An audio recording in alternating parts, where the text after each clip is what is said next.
Good morning, listeners, viewers, and to the journalist present here this morning. I am Press Secretary Philomena Robertson. Thank you so much to the journalists in the room for accepting to be in the batch of the first set of journalists for what we anticipate will be periodic interviews that will see journalists on a rotational basis having the opportunity to be part of these in-person engagements with the Prime Minister, bearing in mind the physical distancing protocols that we now have to comply with due to the COVID-19 pandemic. This morning's interview is being done in place of what would normally be a New Year's message from the Prime Minister, in which he looks back at the past year and looks ahead to the new year. That in no way restricts the line of questioning that journalists will be allowed to undertake here this morning, as there are so many topical issues that many are waiting to hear the Prime Minister express his views on. With that said, I now hand over to Prime Minister Dr. the Right Honourable Keith Mitchell.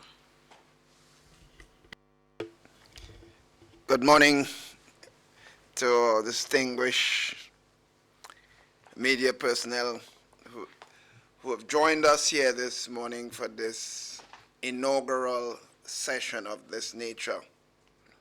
As the press secretary quite rightly indicated, with 2021 on us, I thought it is best that I have these regular session with members of the media, and therefore you are the first, but we hope to do it consistently on a basis of rotation of the personnel involved. So by the end of the year, we'll see many of you returning several times. So I look forward to the open session this morning. As you all are quite aware, I'm very much open to any questions that you wish to ask. I don't restrict you in any way whatsoever. And I look forward, therefore, to a very stimulating session with you and by implication with the public as a whole. Welcome. Thank you very much, Prime Minister. I'm sure the journalists in the room feel quite welcome. For the purposes of introduction to the public, we have Ms. Linda Straker, we have Mr. Mikey Hutchinson, and we have Ms. Crystalina John. The floor is now open, journalists. You may start the questions. Okay, Mr. PM, good morning. I'd like to be the first to really place my question to you, and I wish you a happy new year and all the best going forward for this year. My first question, is to ask you to perhaps relate to the opposition leader's claim that the step taken by government to reacquire the WRB shares in Grenada was an illegal move. Do you wish to comment, sir? Well, as you are quite aware, we will be having a parliamentary session next week, Tuesday, in which, of course, we will be indicating, giving the nation certain details of that particular acquisition of those shares and the basis upon which it was done. It's unfortunate that the opposition, not even attempting to ask a question of those in authority, will talk about an illegal act. Clearly he doesn't understand what an illegal act is, and we will certainly be showing him that. I hope he shows up on Tuesday and be informed accordingly as to the correctness of the legality and the beneficial aspect of that particular acquisition, which we have indicated was certainly in the best interests of the country. And in fact, I have already said I consider this decision of the government, which was handled extremely well by Minister Bowen and Minister Oliver Joseph over the long period, the sensitivity of the negotiation, as one of the best results for this country during my period of 36 years of service to this country. When I say that, it must mean a lot. if I may come in here, Mr. Prime Minister, Yes. Happy New Year, and to the viewing and listening public. On a follow-up to that question, are you able to say if there were any processes that were skipped as a result to achieve this outcome? Well, we're not perfect human beings. So I can't say there's nothing that were not detailed. But I certainly feel very confident that we've dotted the I's and crossed the T's. But in life, you cannot say there would be anything else that someone should not have said or should not have done. I would not go that far, but I'm extremely confident that this will work in the best interest of all the media personnel who are here in terms of their own, as consumers of electricity services, and of course the average consumer in the country, all businesses in the country, all manufacturers, and all serious persons that really care about the sovereignty of this beautiful country of ours. I'm extremely confident. Okay, just as a follow-up again, Yes, and when sure. you speak of the benefits, you're talking about reducing in electricity rates? Well, all benefits. Clearly, reducing rates will have to be a major consideration. But it is more than this. Remember, fossil fuel is not seen as something that is being promoted in the international community.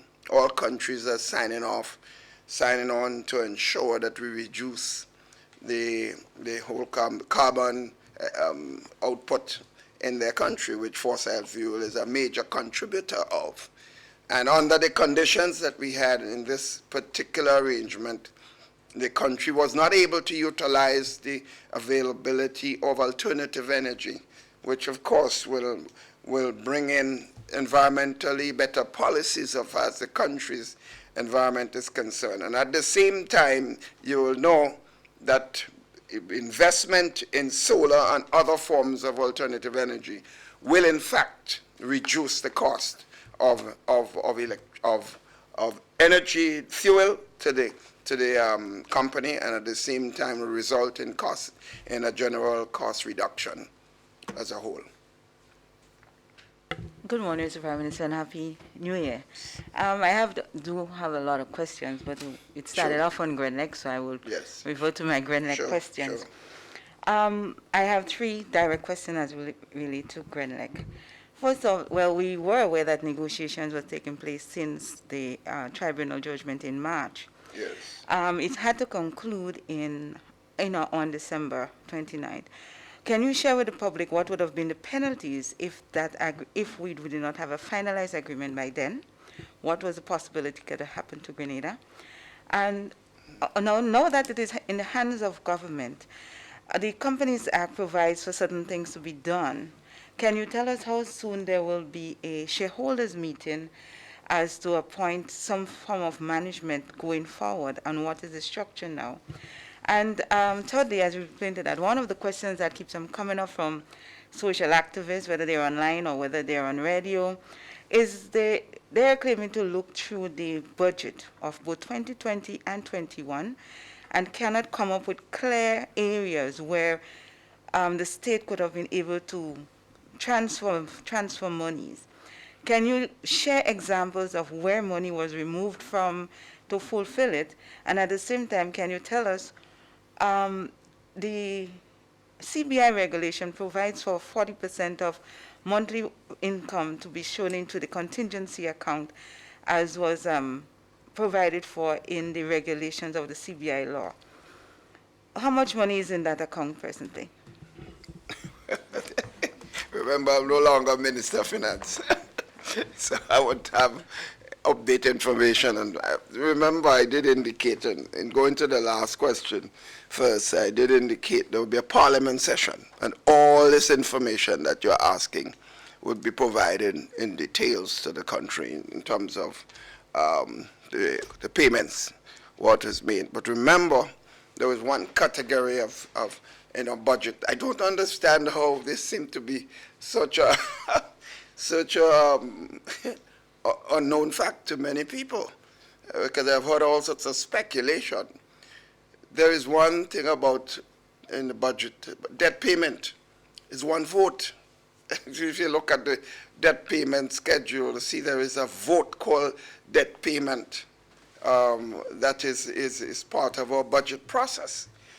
And if you have a force to meet a debt payment, that is part of the government's overall commitment. So therefore, wherever, even if you take the money from other areas of the budget, it is part of your commitment. So the Minister of Finance will be able to share with you much more detail than I can do at this particular time. But we have broken absolutely no law. In fact, what we are doing going to Parliament is not getting parliamentary approval, parliamentary support, not necessarily approval, because it's part of the debt payments, and therefore that's already legally understood. So that's one aspect. You asked about the penalties.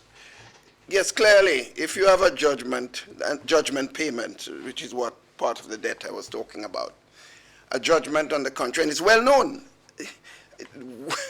The problem, I get the impression that those who are now speaking, there are people who are genuinely concerned about the process and have no difficulty, but those seem to be bent on spreading what I call propaganda about this, seem to forget what arrangement the original government in 1994 signed on to with the purchase of Grenada.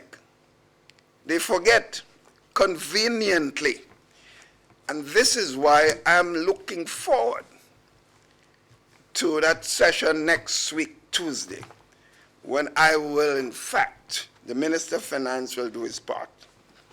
But I am the only member there in 1994 as a member of Parliament when this share purchase agreement was brought to the Parliament of the country. And the Hansard will show of the position that I took in 1994 as a lone member of my party in opposition in 1994.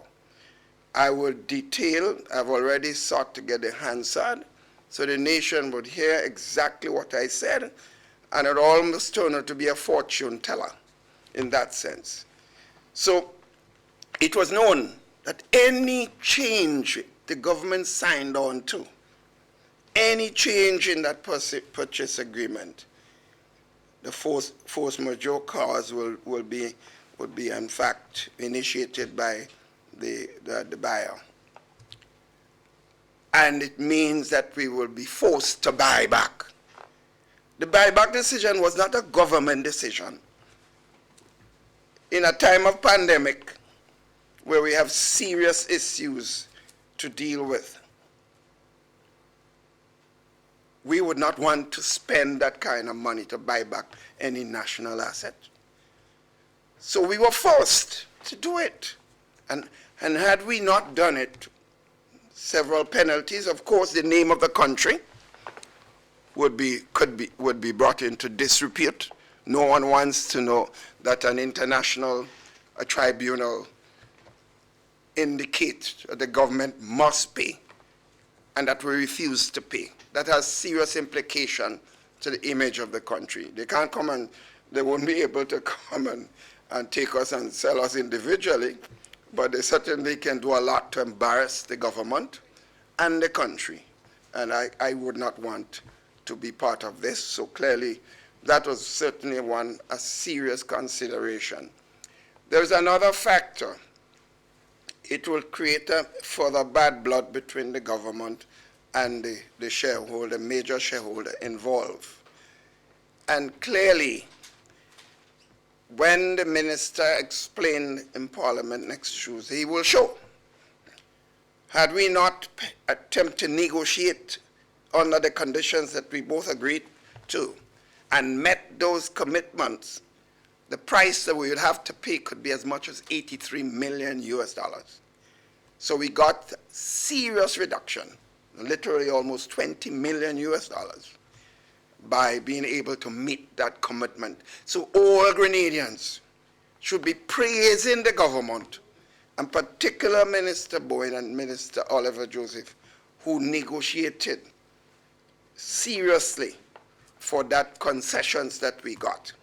So I'm extremely proud of them. I was not the one in the middle of they reported to me, and I gave my advice as the discussion continued. So I'm just making the point that many of those concerns would in fact be dealt with at the Parliament session. It will be a very interesting session, and I think the country will be extremely proud of this.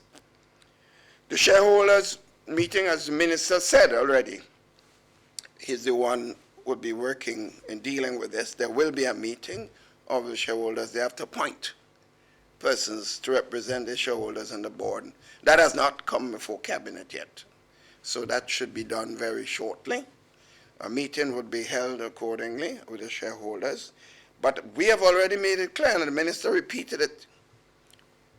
The government will not keep the shares as government for any serious length of time. I do not believe, and I've made it clear, not just in this case, and many other cases, that the government is responsible for managing many, many issues in the country. Not just this government, governments of the past, whether it's PRG, whether it's ULP, whether it's NNP, whether it's NDC, whether it's TNP. And none of us can say that we have managed those government assets in the most optimal way. And I'm admitting this as Prime Minister, and of course a member of the NNP government throughout its terms of offices. So, if we are not able to manage the things that we have to manage in the most optimal way, why would we want to go and take on something else that the private sector or persons outside of government directly can manage and bring the optimum results to the country? That is a philosophical approach of this government. And my history is very clear. I'm a strong supporter of commercialization and privatization of serious assets that can bring further development and job creation to the country as a whole. My history is well known, whether it's the airport, was under government before and became a statutory body, whether it's gravel and concrete, whether it's central garage, just name them historically. I've been a key factor as Minister of Government and then Prime Minister during my period, so clearly. So the meeting of shareholders will be held, but I can't tell you the exact date because the Minister of Finance is handling this, and he will bring something to Cabinet and we move forward.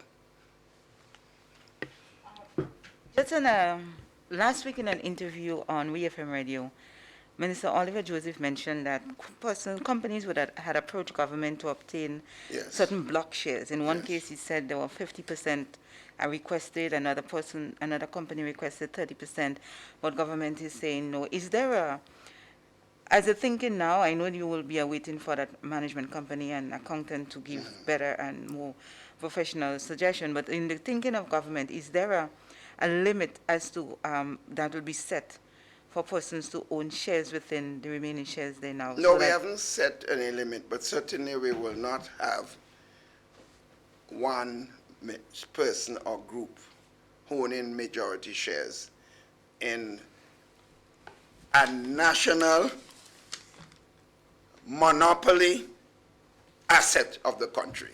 I don't think Grenadians understood what we did to ourselves, you know. We have one Grenada company, one electricity company. Not two, not three, one. And we sold it to a family group in Miami. Now the family group, I keep saying, I do not blame them. people got the impression I have a problem with WRB. I don't have any problem, never had, and will not have. But I had a serious problem with the government of the day for selling a national asset, which is a monopoly, which is an essential service that all of us need for all purposes of life, and not giving the local persons an opportunity to have a say. I had a problem. It's demeaning to me, as someone who lived abroad and worked with international companies and had to travel to third world countries advising them about how they deal with the IMF and World Bank and so on.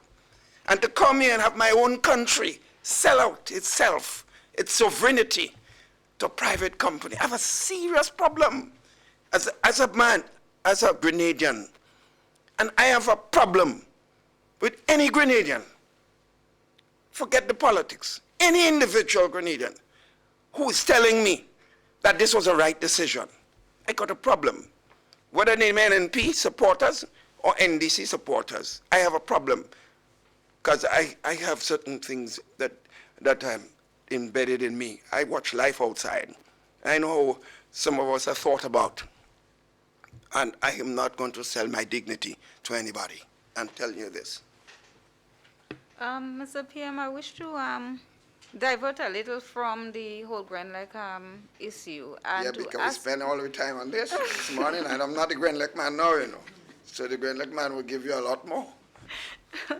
yes, I wish for you to give me an update, as to the status of a number of projects and investigations that have been taking place, the Marketing and National Importing Board, the shrimp farm, some of which were considered failed projects. And are you concerned that people are wary of what is considered these failed projects? Can you comment? Well, let's face it. First of all, I want to qualify it because I don't want any perception that the Marketing Board is a failed project under this government by itself. Marketing Board, in view, and I use the word, was poorly run under all governments after the PRG. Let's accept this. What has happened is that no government in the past, except us now, including the NNP of the past, took no steps to do a serious investigation of what taking place at the Marketing Board. That is what's new, a decision to investigate based on information that we had. And as you're aware, very much aware, that the investigation was in fact halted briefly because the Integrity Commission, which is the one initiating that, a motion was brought to the courts to stop it. You know, what is amazing about this? Those who are talking about the investigation and claiming that we're victimizing people are the same ones who went to court to stop the investigation. And we are government that support the laws of the land. And if the court says there is a decision that is pending, we can't do anything. So the Integrity Commission is only recently, they have now, the decision came down by the courts that the government can in fact proceed with the investigation. So that's where we are. You only mentioned Marketing Board, I don't know what. Which one? But that's, we have asked our friends regionally, internationally to find out the individual, and the CBI committee is certainly investigating. I've given clear mandate to the CBI 2 years ago to investigate and to make sure that these persons bring forth information. It's on record, the Cabinet record and the CBI record, direction given to investigate and to hold these people accountable. They have indicated recently that they are working, and certainly we hope we get information as much faster than we have been able to get so far. This is not something that I'm proud of. This is one area because I feel these guys used us and abused us in a time period where we are starting a process and maybe the systems in place were not as thorough to ensure that these persons were not able to misuse well, I would say maybe the trust that we placed in them. And mind you, these are people investigated and were cleared in terms of their character by institutions regionally and internationally. So, What would you say to the people who are wary of some of the deals that are being made to, by government? well, I don't know about deals. All government make investment arrangements. Deal has a funny connotation to it, you know. So I think it's not the best word. I would think you want to use a slightly different word, right? But so anyhow, so I cannot speak about what someone thinks about government action. That's going to be up to them. What we try to do is be as transparent as we can. And one thing you know about me, in my period of service, I don't want to tell lies to the population on any issue. This government and all governments, this Prime Minister and all Prime Minister, and all of us here in this room are individuals. And we cannot say that we are perfect. So I cannot tell you that any decision this government, all decisions that this government has made, or I have made in my own personal life, that I'm proud of it. But it's life. But when we as individuals or government make a decision on the basis of what we thought was best, and we turn out to be wrong, we have to admit it, correct it, and move on. That's life. So any decision that the government has made in the best, what he thought is the best interest of the country, and you can look back at previous governments. Let me say this before I move on to it. What I find strange, one of the worst decisions ever made in this country by our government was the sale of Grenada. Because you gave it away for nothing. We gave it away for nothing. The profit in the tune of hundreds of millions of US dollars. And they still come back and get 60 million, and they could have got much more if we were not for the excellent negotiation skills of the ministers involved. But you're not hearing certain people talking about that. These were some of the worst decisions. No decision we have made have cost the country NNP, and we have made some bad ones, has cost Grenada hundreds of millions of dollars and have prevented people from investing in businesses and getting manufacturing. And many times I hear people talking about, why don't you get more juice making? Juice making? Every penny you're making a small manufacturing operation in Grenada goes into electricity costs. That's a fact. So the decision we make today, when the process comes on and we can invest in alternative energy, will yield opportunity to maximize business activities throughout the length and breadth of the country, particularly the rural community in this country. But I don't hear questions about that. I hear NNP's mistakes, or some cases perceived mistakes. But I wish people, and those who are talking, I'm talking to a certain group of persons now. Who was the minister responsible for the public utilities when the asset was given away? Just ask about that. Mr. Transparency and accountability, everything that goes with it. But he knows all about that, but he doesn't know about the sale of the giving of assets, a national security asset away, which is quite unfortunate. Christina is very unfortunate that. So I want to be clear, this government will not attempt to pretend we have not made mistakes. But I think people understand when the mistakes are made and we're honest about it, that we are not afraid to admit it, correct it, and move on. Okay? Mr. Prime Minister, let me come in here for a while. I hear you use the word sale a lot. Was the company actually sold to WRB? Well, yes, of course. If you have 51% share control, you're in charge. And they literally sold it.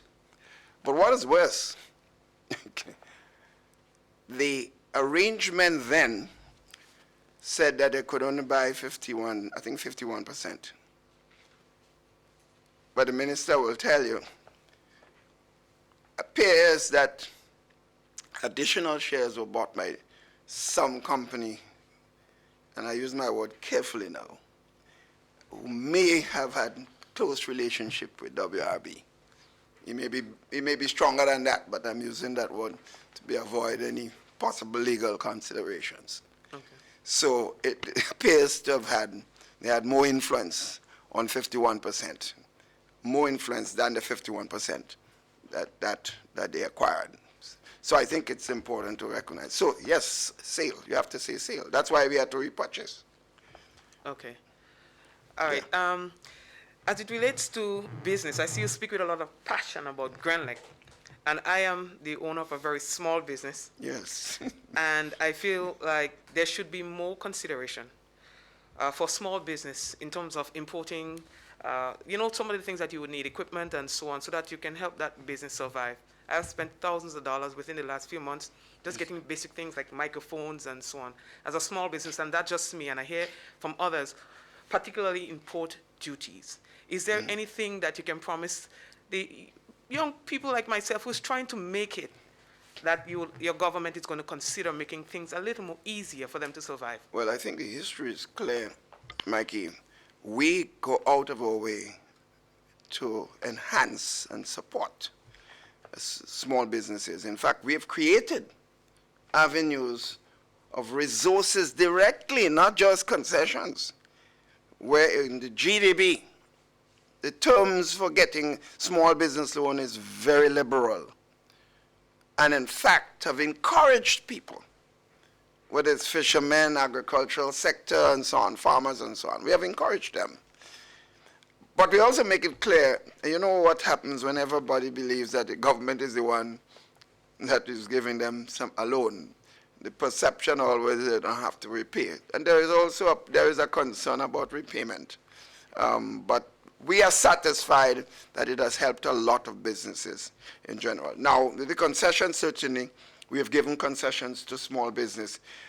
Anytime we receive a request, there are some concessions that is written in law for different types of businesses, but I cannot tell you that every single business activity and the items involved qualify for concession. But when a request is made and we recognize that job creation is involved, even when it doesn't fall under the normal concession process, cabinet would have to move.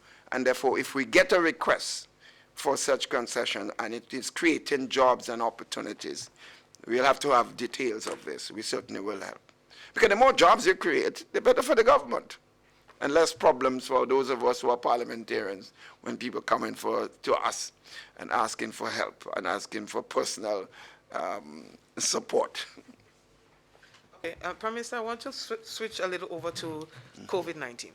Yes. Now, in relation to the recent cluster, there were a wide cross-section of the population who believed that the best decision was to implement some sort of movement restriction immediately after that cluster was recognized. I think that was also the recommendation from some health officials. What were the factors that compelled your government to decide in a different direction? Well, it depends on what you mean by restrictions, because some people are recommending lockdown. And you know what lockdown means? That means close everything. and of course, restrict even the opening of supermarkets, stores, businesses, and so on. And of course, the young persons can't go on the playing field, they can't go on the beach, they can't go pitch marble, they can't play a cricket game in the street, nothing. Let me say, we had an experience when we locked down like this in March. And we had a right to do so because this thing was new. And we all were frightened. I was frightened. Every one of us should be frightened when you heard about the consequences of the implication of COVID-19 on individuals and the countries involved. But you know something? We also learned lessons about the lockdown. You have to understand we are human beings, we are social beings, right? You lock me down, I can't go anywhere, I have to stay home. When time for food, I have to fight for food in a supermarket. That in itself could have caused, if we had serious infection here, a lot of infection.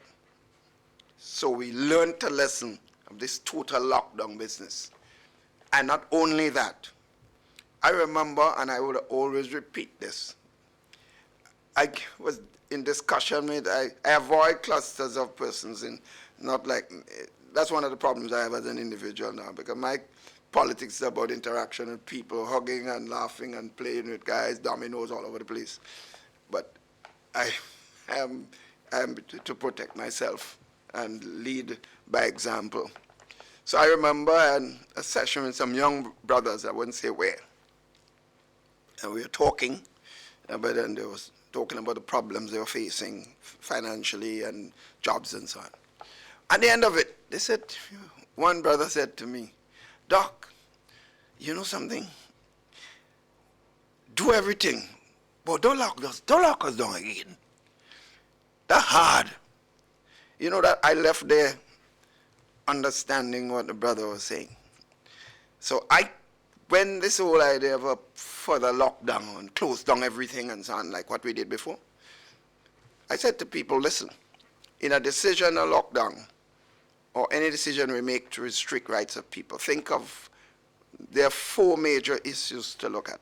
Health, because if you do not have health, you have nothing. So the health considerations are extremely important. The social considerations. You've seen it all over, not in Grenada alone, you watch all over the world. In countries with a lot of resources and more educational advancement and so on. People are resisting in very serious ways. The human being who's a social animal, he reacts when he feels pressured into listening to authorities and not understanding the consequences. So the social consideration and what it means for people in general, in the way of life, could bring in more problems. And the lack of adherence to what you want. So social considerations are important. Economic considerations. You lock down, no revenue, but more people demanding more services, more people demanding more opportunities, more people out of jobs, and are facing consequences of serious problems of inability to feed the family and to take care of basic needs. You're watching the great United States and other countries. You see thousands of cars lining up for food. Some people telling you they've never in their entire life have to accept food from food banks. You do that here, and you lock people down. You don't have the money or resources to give them food. You have chaos. So I'm saying we have to be careful. And the government revenues to continue to provide help in whatever ways and to, look, people are being paid still, public servants. Even to the point where we tell people, look, this is COVID-19. We agree we sign on to an increase, but we would love to defer it. We didn't say we're not paying. Defer it. It could be, might be middle of the year. The economy shows signs of improvement because you will be part of that consultation. Even that is being resisted by some. So we have issues that we are facing. And clearly we're in a political environment with people have freedom and rights to speak out and to twist things in all sorts of direction, which can in fact cause even more problems than the lockdown that we're talking about. So all these considerations, Mikey, had to be taken. So I have to say yes, I resisted together with members of the cabinet than any absolute total lockdown in a time period that we appear to be controlling the virus. Yes, there was cluster, but we appear to be doing the testing and appear to be identifying the persons that we could have been in contact. Contact tracing was being done. We're not perfect. The health people are not perfect. The things that are being done, there are in fact weaknesses, and we strive to increase, to improve on it, and so on. But I did not see need in the face of the level of infection that we had and the problems that related to the cluster, that we should lock down and create all the other problems that can create even far more problems for us than the initiative we took. Just one other question as it relates to the COVID-19, and I know Sandals, they're going through a hard time right now, and your Yes, government have yes. expressed, you know, Yes. how you feel about it and your Oh, condolences and so on. sure, it's a tough one. Right. Because as you know, while there was the issue of the COVID-19, and there were, of course, issues concerning some of the procedures and the possibility that of infection through weaknesses there, that these were all known based on what was coming from the health people and so on.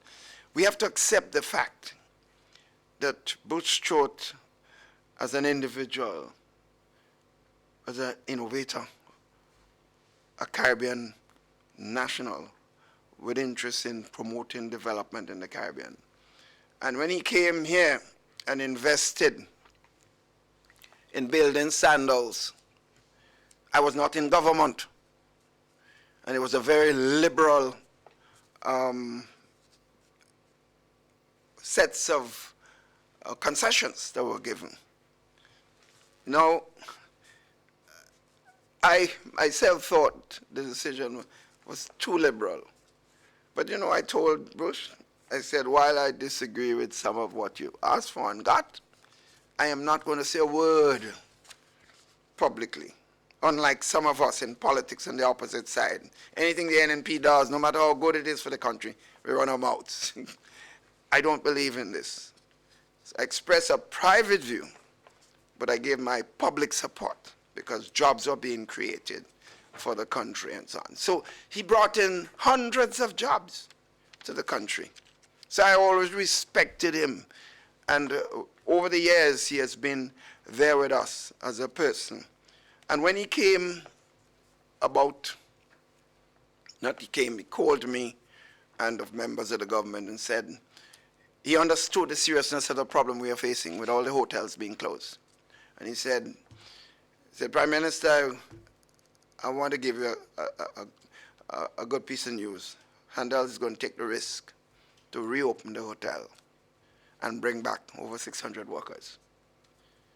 I mean, I was elated, because no other hotel had the resources or took the initiative. And I understood what he was doing and the sacrifices that were being made to reopen the hotel and bring back literally all his workers. And he made the point, and we knew it was true, that in doing so, he would have to suffer millions of losses initially, because he'd have to pay these workers for full-time salary for several months, because you don't expect the hotel would become satisfactory with persons in there overnight in a month or two. But he decided that he needed to make the sacrifice and use that as an enhancement to get people to start coming back to his properties throughout the region, and including in Grenada's case. And I felt that was a noble decision, because I knew it was going to take a lot of resources that he had to put in. So I believe that the country certainly have lost a friend in every respect. And therefore, I certainly expressed to Adam, his son, and members of the Sandals family my own personal regret and sympathies, and certainly we hope that knowing Bush as I knew him, that he would have put in place the kind of system to ensure that the Sandals and the Beaches brand, which he owned, would continue at the level of service that it was when he was alive. They have not accepted responsibility for the recent outbreak. Does government still hold the position that they are? And what do you plan to do about Mikey, it? I really do not wish, especially when you see the passing of an individual. I think when we are faced with the consequences of someone's passing, it is not the best time to continue to label any negative. I don't think it is in his interest, in the company's interest or in government's interest to continue to pursue that. I just have to be honest. I think we let's sleep in dog's lies, so to speak, particularly at this time. I hope that is understood. Thank you. I have some questions that pertain to the Yes. economy. Now, from January last year, the world started with COVID, and by March we were all into a full-blown global pandemic. Reviews after reviews from the World Bank, and the IMF, CDB, they are showing contractions for various, throughout the CARICOM economy, throughout there is contractions. Has government of Grenada considered any other area, low-hanging fruit economic activities that we will grab onto, with the exception of construction, as to get gainful employment for nationals? And my other question with that is, recently we would have gotten the 25 million from the World Bank credit. Has there been any specific, what are the specific allocations as with regard to that money? I do have more, but Yeah. You mentioned, let me just make the point. If you examine the projected budget and economy growth in as far as Grenada is concerned, it's probably the only country in the region, and probably maybe in the world, I think maybe, subject to correction, that the IMF and others have projected over 5% growth for Grenada in 2021. So while the entire world economy is seen as contracting further, Grenada was not estimated to be the one that will. That does not mean that we are doing that well. It simply means, because as you know, growth is relative. If you fell down so much in 1 year, and the next year you recover to some extent, it doesn't mean that you're doing that well, comparatively speaking, to 2019. You may be doing well relative to 2020, but not 19. So I'm just qualifying it because I have to explain this, because some people might believe I'm saying that Grenada is back up and running and doing extremely well. And the reason they were giving this is because their estimation of the major projects that we have for a small economy, like the Liver project, would bring tremendous, and they of course did their research and of course the intelligence to find out that these projects were in fact not just pie in the sky, they were real, because a lot of investment has already been made. And similarly, the Manhattan project, which we did not talk about until they actually was on the ground. Boots were on the ground as far as that project. And then you have the Range project in St. David's, another major one, and they're all getting ready to start. And then the Silver Sands group are now looking at 3 major projects. Now, if we have all these projects come on stream, clearly you have a tremendous improvement on the economic stock of the country. So tourism related activities in the hotel construction area must be a key area of economic activity. And if you recall, I think it's not difficult to understand why the growth aspect can be that quite significant. If you recall, when Ivan struck, you remember the country was flattened, right? If you recall, all of us suffered. And at that point, tourism disappeared because all the hotels were on the ground. And it took about 1.5 years for the hotel industry to be back on. And yet we had a growth about 10%. You know why? Because everybody was building back their houses. And so most of the jobs, in fact, people had to come from other countries to help us to rebuild. Because there were there was a lot of people who were in the hotel industry, went into construction. And so the economic activity was quite enormous because of the spin-off related to the construction sector. I'm not saying it's necessarily going to be the same thing, because we do not have that wide destruction, because the agricultural sector was flattened on the ground at that particular time, and so on. So I expect the agriculture would be a major area of opportunities, because the hotel sector, the major hotels are going to be contracting farmers, as Cane have done, to contracting farmers to produce food for them. They're in touch with farmers around the country, so, and helping them at the level up with their production level, providing materials and of course the irrigation support system, because they don't want a case, and you and I know this, that the worst thing that could happen is that when the rainy season is on and you have water, then we have a lot of pumpkin, we have a lot of watermelon and so on, and then so the people get all that they want, and then some part of the year they can't service the guests with the same level of food and vegetables that they wish. So they're going to be contracting them and giving them support. Sandals has agreed to do this. Sandals has agreed.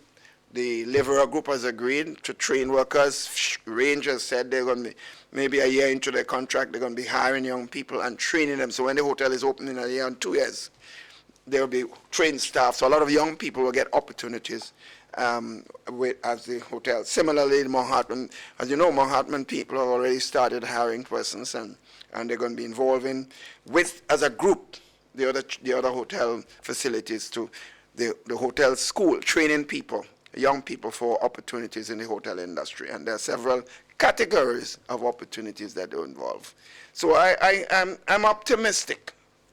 We have to be cautious, clearly, because this pandemic is not something we can close our eyes and say, well, we're sure what's going to happen. We have to do what we have to, but at the same time, I feel confident that if things work out the way it looks at this particular time, that we should have a much better year than we had in 2020. What if it doesn't work out? Well, we make adjustments as we have to, and that's precisely, and it means that we'll have to do belt tightening, you know. That's the nature of life, you know. Just as an individual, you could plan all you want for your family projection and activities, and as things adjust, if you lose income from a business or a job or something, then you have to adjust accordingly. So that we can't plan for everything, but we have to adjust ourselves accordingly as things occur. My other question has to do, earlier on you mentioned that, and we knew that for quite a while, you're a champion of commercialization, Yes. removing as much as possible from the state. We know that of a couple institutions and organizations and bodies that would have eventually has now become commercialized. What is government looking, what are the areas government looking at to commercialize? Are we looking at, say, like, for example, gravel and concrete? Are there a list of institutions we're looking to commercialize? No, we have already stated over the years, you know. It's unfortunate up to now we have not got the kind of investor one. We have stated that we wanted to commercialize gravel and concrete, and we are looking at investors, but the conditions, see, that's the problem I mentioned with the sale of Grand Lake. It's not just privatizing. You have to know what you're doing, and you have to set the conditions, because let's face it, gravel and concrete maybe not as essential a service as Grand Lake, but it is an essential service to some extent. And therefore, whatever we do, and whoever we get into relationship with as well as control, then we have to dot the I's and cross the T's. And some of the persons who came forward have not agreed to meet the conditions that we have. We still are open, but under the conditions that are satisfactory to the people of the country. And we are still actively looking at this. But let me say an area that's exciting, and Mikey mentioned about small business. It's time that Grenadians have to come to terms. And many of these tourism sites, government can't run them. You know, look at a potential place in Granitang. A serious Grenadian company, small group of persons, management skills, can take that place, make it something, do well for themselves and create a lot more jobs, and government will get a lot more revenue. Right now, is government getting revenue there? No. It kind of, and that successive governments, as I said over and over, it's not just an indictment of NNP. I would say all government. The structure of government by its nature, with its constitutional setup, makes it extremely difficult to manage and operate serious businesses that can bring the kind of benefit to the country that I hope and pray, maybe that wasn't my time, but that we'll make some changes there, that we can liberalize our economy far more than we are able to do. So the sites, I saw what 2 young Grenadians have done in Anodale. I'm proud of it. I wish we could find more Grenadians. We have Lebers Hill in St. Patrick's. We have more beautiful sites all over the country. I would like to see young people take on this, and we can provide soft loans to help them to start up. I'm sure they'll be able to create jobs, enhance the community, make Grenada more beautiful and more rewarding to come to see the potential and opportunities and the beauty that we have, and at the same time improve their own life. And so, to me, doing this is a win-win for everybody. Government, country, individuals, and the persons, the investors.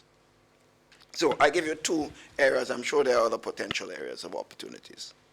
One of the areas, something you mentioned a few minutes ago, was with regard to the hotel and tourism projects. Some people are still not very clear with regard to ownership of the lands that will be used for the development of this project. We mentioned of 4 major ones: the Silver Sands, Livera, Mount Hartman, and Six Sense. Six Sense, it is well known, it is on some part of private property that was purchased. Can you tell us what is the terms of ownership that these properties have with regard to the development? Was any of those sold recently? Yes. What type of lease do we have? Yes, let me say this. I have stated openly, this is not news, that if an investor comes here and he can enhance the possibility of proper implementation of the projects and make sure that it comes on stream, and the financial institution is insisting on freehold in the process of doing, and bringing thousands of jobs or hundreds of jobs, an economic spin-off to the country, I have no difficulty providing freehold. So there are negotiations in place with Range for freehold of government lands in Range. There are serious negotiations for freehold lands in Mount Hartman under the conditions that the government can be proud of. Similarly, Livera. I don't have any difficulty. If one person wants to criticize me on that basis, you know me. I am open to criticism, but I firmly believe that I'm doing the best for the country. When these investors, you think they can take we land and go with it? They can't go anywhere with it. Not only that, if our grandchildren or great-grand in the future decide they want it, the acquisition clause is there. You could always buy back. We have now bought back Grenlec, which was a difficult one to get back. So getting back land. So sometimes the only thing I say, the rights of the sea cannot be sold to anybody. Let's be clear on this. And that has nothing to do with freehold. It's a question to do with the sovereignty and the rights of the people of the country. Okay, so I want to ask a question, please, as it relates to a project that is affecting, you may say, people's livelihood, their homes are threatened, and so that's a brickwater project. Yes. It has been said that enough studies has not gone into that project before it was implemented. Yes. What can you give the people to look forward to that is being so badly affected in recent Well, times? we've taken steps, I could tell you this. In fact, we're going to Cabinet to do something to some of the people who are having to move, to be displaced, to provide some direct financial support for the movement of those persons, and to do some immediate work to protect that section of the land. But we're also looking at a serious study, because to decide on some of the problems that we've had to ensure that it does not, in fact, create further difficulties for the people and the area. The project, in fact, there were studies done, but clearly you never plan for every single thing that happens afterwards. But clearly, from what we have seen, there are some damages, and we can't say the exact reasons. There are some amateur environmentalists, and if I was to speak out, I would be considered to be one of them, who have all sorts of solution and of course, who have concluded on the reasons for those things. I cannot speak like this. I remember with the problem we have in Molyneux, there were all kind of speculation. Well, some say it's the gravel area, the type of material there. Some say the building of homes there. Some say the sea, and have people bring solution. Prime Minister, I have a solution for this. You could do this and do that. I say, wait, no, I am not an engineer. I have no skills in that area. You don't have. So while I appreciate your views and ideas, we have to go with a serious study. And it's costing us money, and that is being done. And that is what we have to do in any serious situation. So we may have learned from that lesson of the breakwater of Cristalina, and we will do what we have to do to move forward and correct it and move forward. I think, let me ask again, in terms of the oil that was found Yes. in Grenadian waters, where are we with that? Well, I think the minister has spoken so much on this. Minister Bowen has spoken. I've heard him several times on press conferences on this. He's said a number of issues related to this, and there are more from the studies and the tests that have been done, and all the seismic studies, there are much more gas than oil. And you know, Trinidad has shown tremendous interest in this, and of course have decided to invest, and their companies. The problem you have now is simply this: since COVID-19, not COVID, even before that, you had a serious drop. You remember we have this, the US is now producing the type of area they now getting oil from. They have a name they call it. American, huh? Fracking, right. They are producing more oil through fracking. Then, and you know what they're doing now, because the price of oil has dropped, they've all stopped. Because it's not economic to spend all that money and to sell the oil at the price that doesn't make it commercial. So the investors who were anxious and still interested said, you have to be clear. If we're spending all that money now, because they have to drill more, and it costs hundreds of millions of dollars in drilling. We are not thinking that this is the best way to spend the money we have. So there's still a potential there, and Trinidad is definitely interested in the pipeline to get some of our gas. So it's there, and we are confident that the potential will, in fact, be implemented one day sooner than later. But we have to be realistic. COVID has even worsened the situation. With the price of oil, as you recall, oil was selling $30 and 30-something dollars a barrel. Yeah, and so on. You remember the case of Trinidad when oil was in the 70s and 80s, Trinidad said they would give the islands a certain percentage, I think it was about 25% of the profits above a certain amount per barrel. So all of us benefited. But the minute the price dropped, there's nothing like that coming in again. So until that price goes back up again, we don't expect that we'll get any resources from this. So it's the economics playing out here. On the question of a vaccine, COVID-19, what progress have we made in securing a vaccine, and is the government considering making it mandatory? We're looking at several sources to get vaccine. PAO is helping, but we're not going to depend on them. The sub-regional organization, OECS, is also into this. CARICOM is also taking initiative, but we're working with our friends, private sector friends, the individuals who are living here who have connections and resources and have offered to help us and with the resources and to acquire this, the vaccine that is now being produced by Oxford University. Can't remember the name of that one. They are initiative to be able to acquire some of that. The good thing with Grenada, our population is not a very big one. So the minute you get a couple hundred thousand of that vaccine, we can start serious vaccination in the country. I certainly would advise, but remember, you can't force people. I'm not going to pass no law to force a man to take a vaccine that can protect himself, and so on. So I would certainly, I'll be taking mine very early, and to show, to lead by example, and I would certainly be advising all members of the cabinet and leaders of the country and leaders of the business community and so on, churches and so on, because we have to lead by example. And I believe if we can do this, and if we are able to achieve this by the third quarter of this year, to vaccinate our country, we might see a much better, brighter Christmas season than we had this year. I've never been able to sit at home in my own house and Christmas. This is not the Grenadian Christmas that I grew up with. Even my mom and my sister who came in for Christmas, they had to be by themselves having lunch. I mean, we did some virtual lunches, but we couldn't be interacting with each other as we normally do. This virus has changed all our lives, and that's why I tell people, what it said, it is what it is.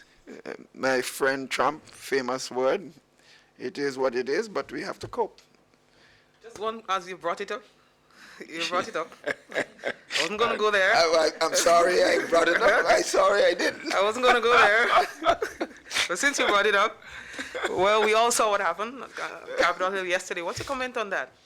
First of all, what would you say to the president himself and a general statement on what has happened? No, I think clearly, I think whatever happens to America clearly would certainly affect all our developing countries, as you know, given the relationship we have had, and we have lots of our citizens who have gone to the United States and done very well and making serious contributions. So we must have an interest in what is taking place in America, and therefore, whatever problems that exist, as what occurred yesterday, and whatever difficulties, the virus, for example, the fact that you've had several Grenadians who died during the period and still dying, there were others still dying, clearly interests us, and certainly we do what we can to provide all the support, morally and otherwise.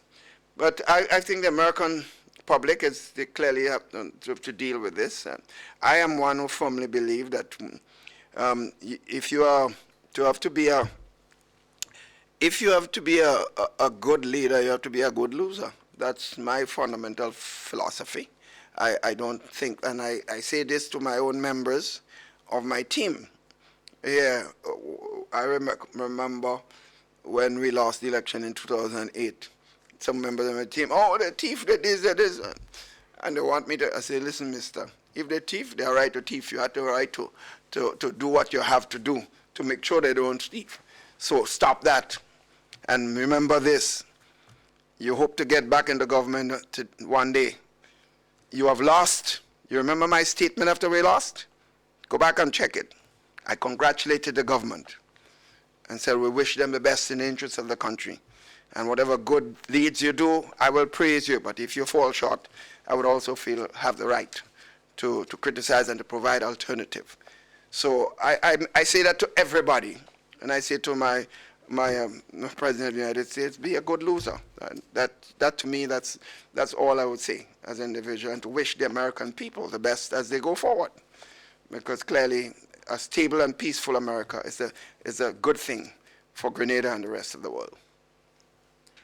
Thank you, Mr. Prime Minister. I do have a series of questions. I don't know how long we're going to be going on for. Sure, I don't know how long Okay, I'm going to start with what I consider important to our profession of journalism.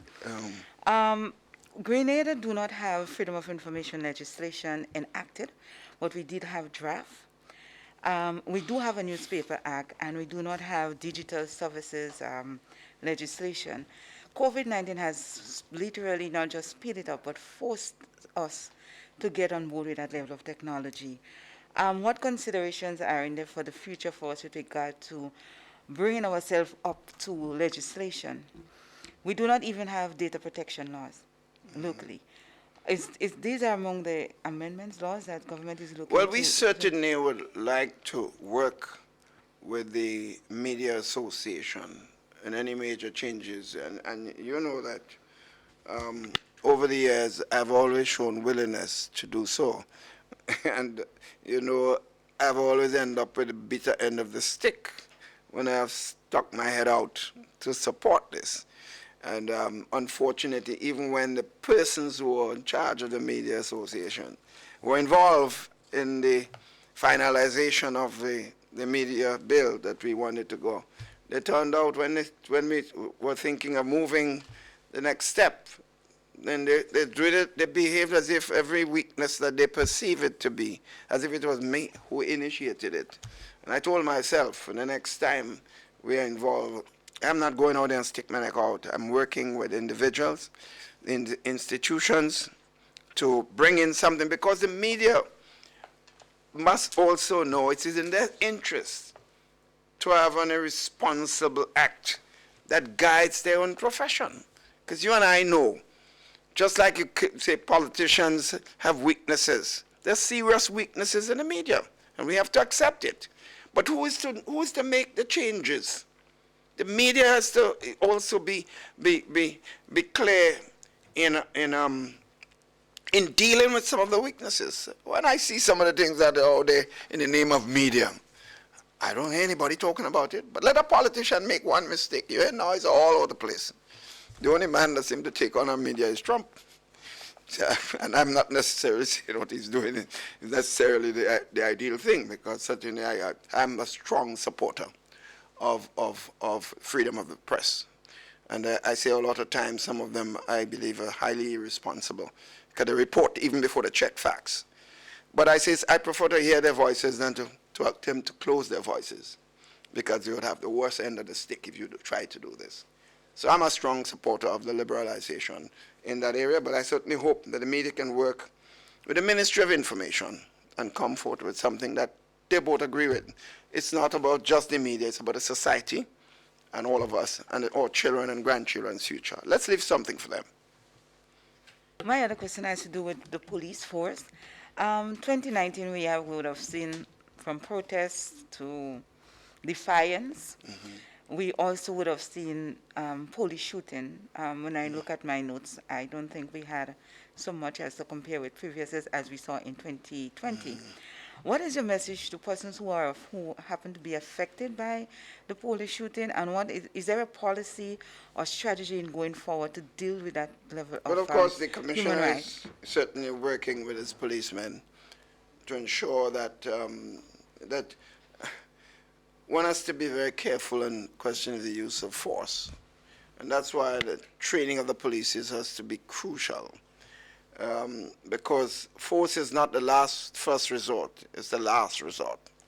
And I think a lot of times the human factor gets into play in dealing with a dispute. So certainly the more training, and I think the Commission is committing himself to that, the better the policemen will be to deal with conflicts outside there as much as possible. And I empathize with anyone who gets hurt because of an incident with the police, and especially when it could have been avoided by maybe a different approach, because that's the nature of life. But we're all human beings, and many times when we speak as Monday morning quarterbacks who talk after the fact, and we are not there to see exactly what the circumstances are. So we have to be sympathetic to any injury that occurred to persons, and sometimes rightly so, and sometimes the police may be right in the approach or in the decisions that they made with respect to law and order.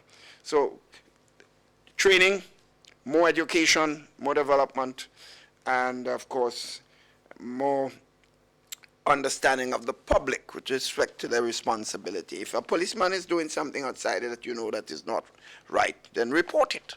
Because the commissioner is one who certainly want to make sure his police officers are held accountable to any wrong in issues or decisions that they make outside in the name of law and order.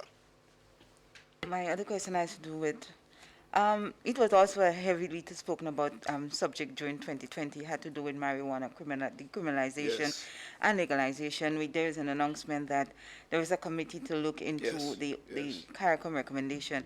Are you able in a position now to give us an idea as to what is the status of that committee in terms of Yeah, they're recommendation and working. Yeah, they're consultation? working, and there will be consultation. But Peter David, as you know, has been asked to lead that process, and he's working.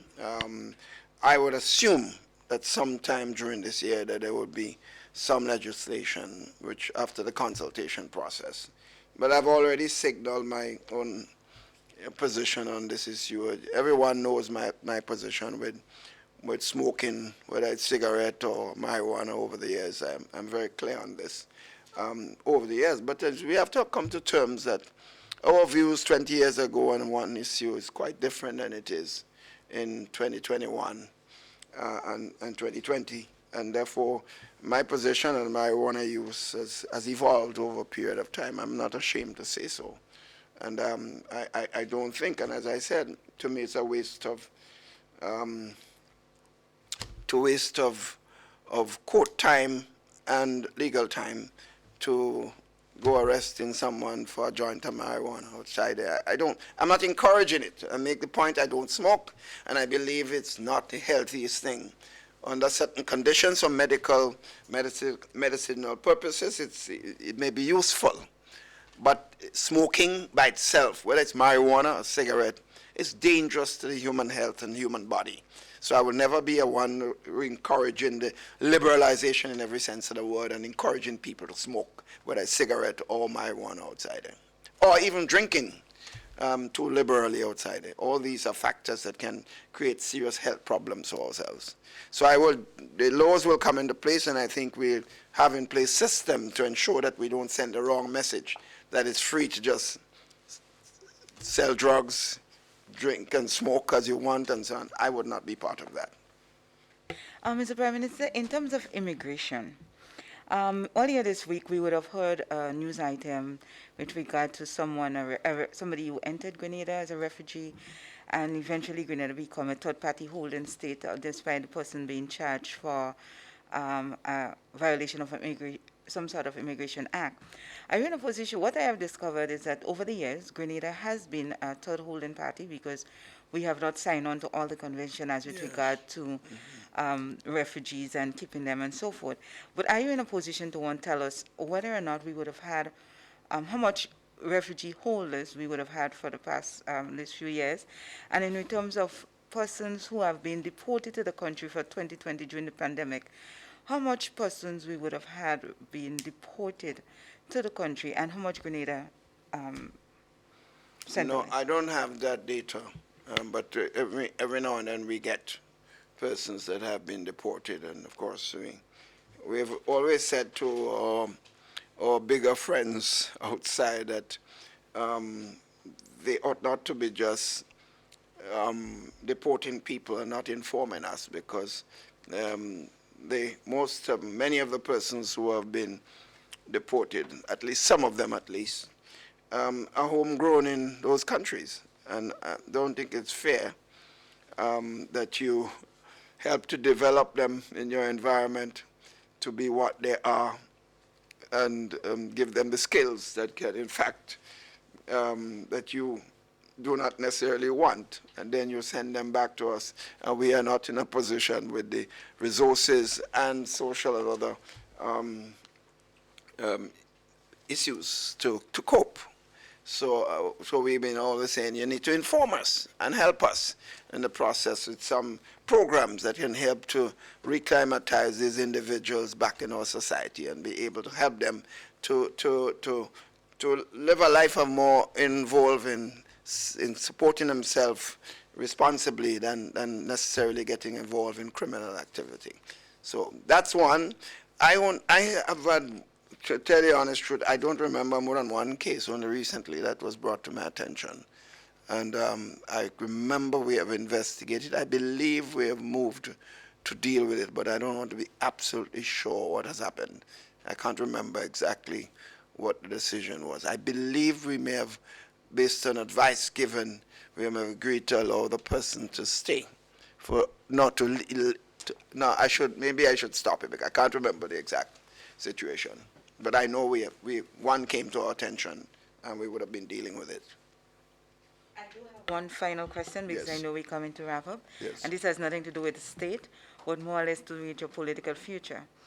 During the last election, you did mention that you would not be contesting again.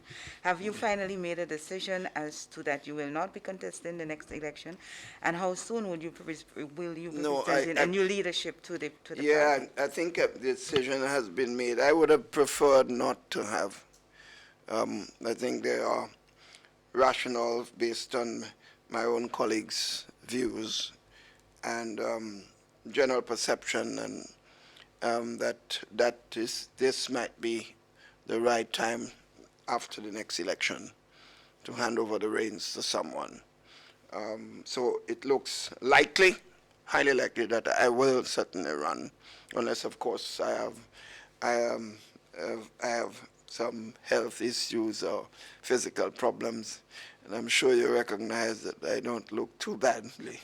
So maybe better than someone to see me go out and calling me old. I know I look better and able to do some things better than some of them who look much younger than I am. So Care to elaborate, Mr. Prime Minister? elaborate on what, Mikey? And what I can do better than others? Dogone.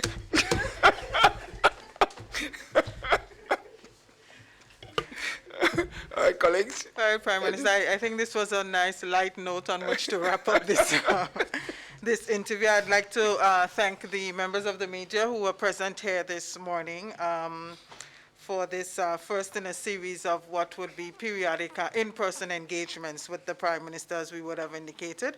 Thank you so much for your presence. Prime Minister, thank you for facilitating this interview here this morning. To our viewers and listeners, thank you so much for tuning in. I am Press Secretary Philomena Robertson. We'll see you again next time.